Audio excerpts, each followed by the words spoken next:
بسم الله الرحمن الرحيم. السلام عليكم ورحمة الله وبركاته. الحمد لله رب العالمين والصلاة والسلام على خير خلقه محمد وآله وصحبه أجمعين ومن تبعهم بإحسان إلى يوم الدين بعد. أعوذ بالله من الشيطان الرجيم. بسم الله الرحمن الرحيم. وَلِكُلِّ أُمَّةٍ جَعَلْنَا مَنسَكًا لِيَذْكُرُوا اسْمَ اللَّهِ عَلَى مَا رَزَقَهُم مِّن بَهِيمَةِ الْأَنْعَامِ.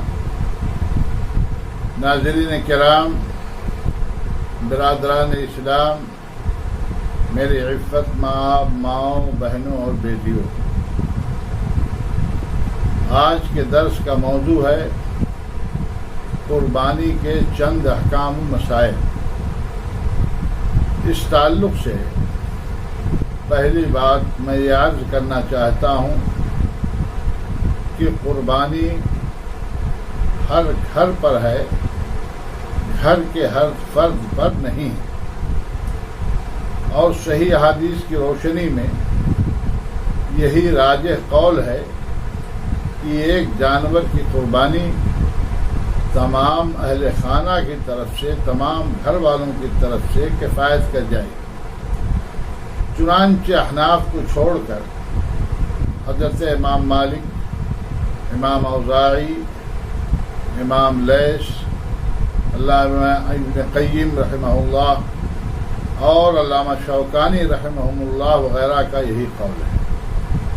اور دلیل میں ان حضرات نے یہ حدیث پیش کی ہے کہ حضرت عطا ابن یسار رحمہ اللہ نے حضرت ابو ایوب انصاری رضی اللہ تعالی عنہ سے دریافت کیا کہ رسول اللہ صلی اللہ علیہ وسلم کے عہد مبارک میں قربانیاں کیسے کی جاتی تھیں.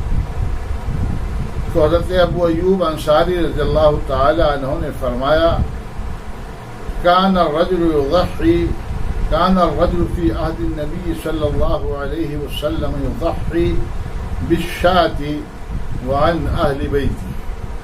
یعنی اللہ کے رسول صلی اللہ علیہ وسلم کے عہد مبارک میں آدمی بکری کی قربانی اپنی جانب سے اور اپنے تمام اہل خانہ کی جانب سے کرتا تھا. یہ ابن ماجہ کی صحیح درجے کی روایت ہے.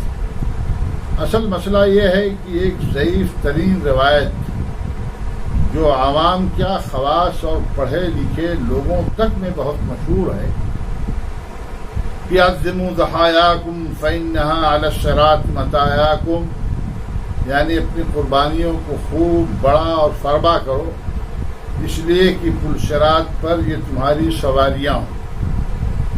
یہ حدیث بے حد ضعیف ہے. علامہ البانی رحمہ اللہ نے سلسلۃ الاحادیث الضعیفہ کے اندر اس کی صراحت فرمائی ہے.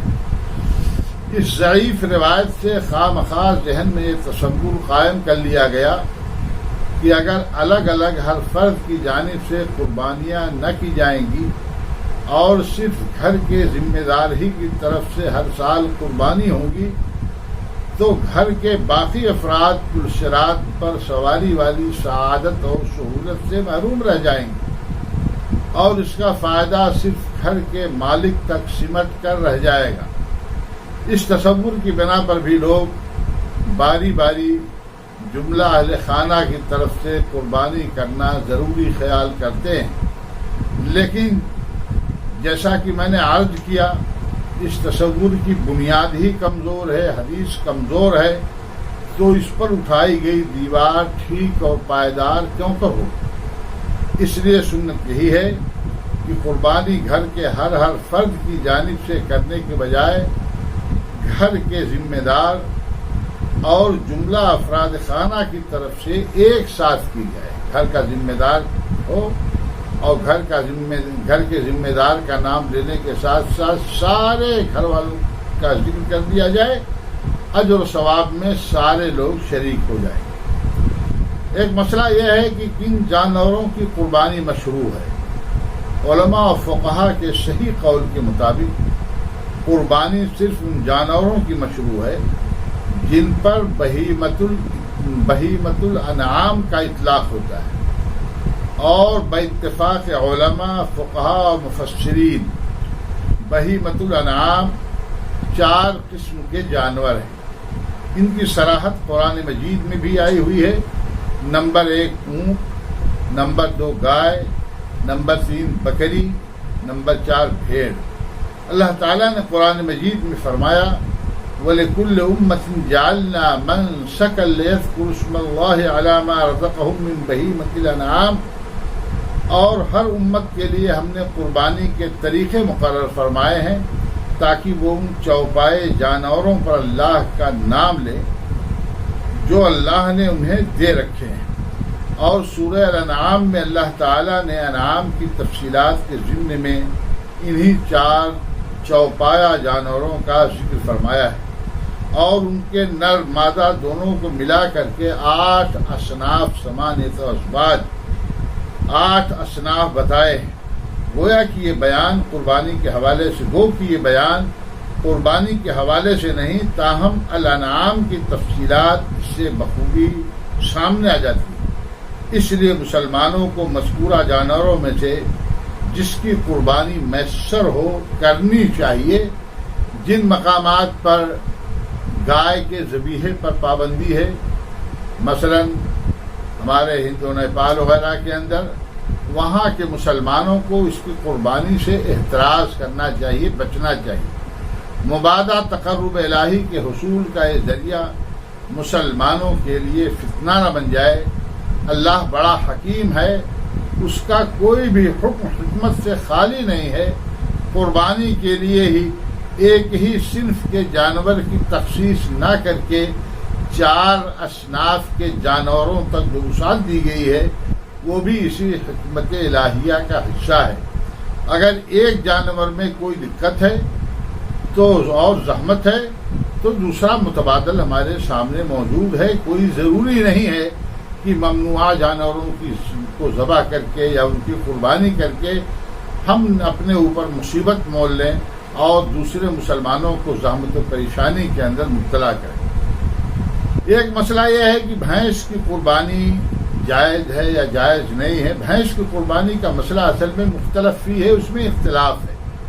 تاہم یہ بات قطعی ہے کہ کسی بھی نص میں بھینس کی قربانی کا ذکر وارد نہیں ہوا ہے، یعنی کسی حدیث میں بھینس کی قربانی کا ذکر نہیں.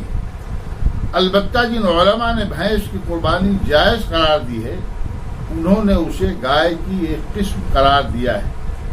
جن لوگوں نے بھینس کی قربانی کو درست نہیں مانا ہے ان کی دلیل یہ ہے کہ بہیمۃ الانعام کا اطلاق بھینس پر نہیں ہوتا ہے، اس لیے اس کا کھانا تو جائز ہے مگر اس کی قربانی مشروع نہیں ہے. اس لیے احتیاط اسی میں ہے کہ بھینس کی قربانی سے احتراز کیا جائے اور اگر استطاعت ہو تو بکرا، بکری، بھیڑ، بھیڑی یا اونٹ کی قربانی پر ہی اکتفا کیا جائے.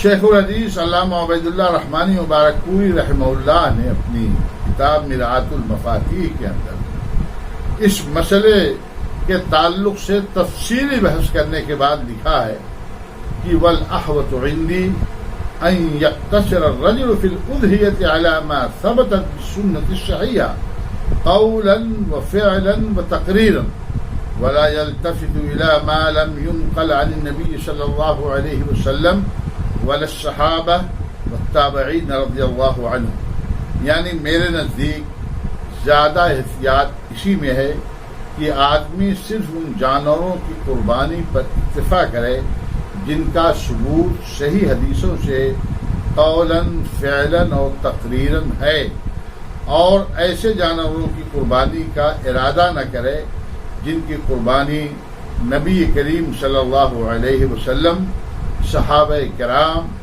اور تابعین عظام رضی اللہ عنہم سے منقول نہیں ہے. اس لیے بہتر یہی ہے کہ جہاں تک گنجائش ہو آدمی بھینس کی قربانی سے احتراز کرے. احتیاط کا یہی تقاضا ہے تاکہ اس کی قربانی اللہ رب العالمین کے ہاں مقبول ہو جائے. باقی انشاءاللہ اور دیگر احکام و مسائل اگلے دروس کے اندر بیان کیے جائیں گے. اللہ رب العالمین ہم سب کو قربانی کے احکام و مسائل سمجھنے اور کتاب و سنت کی روشنی میں ان کے اوپر چلنے اور عمل کرنے کی اللہ رب العالمین ہم سب کو توفیق عطا فرمائے. آمین. وآخر دعوانا الحمدللہ رب العالمین. والسلام علیکم ورحمۃ اللہ وبرکاتہ.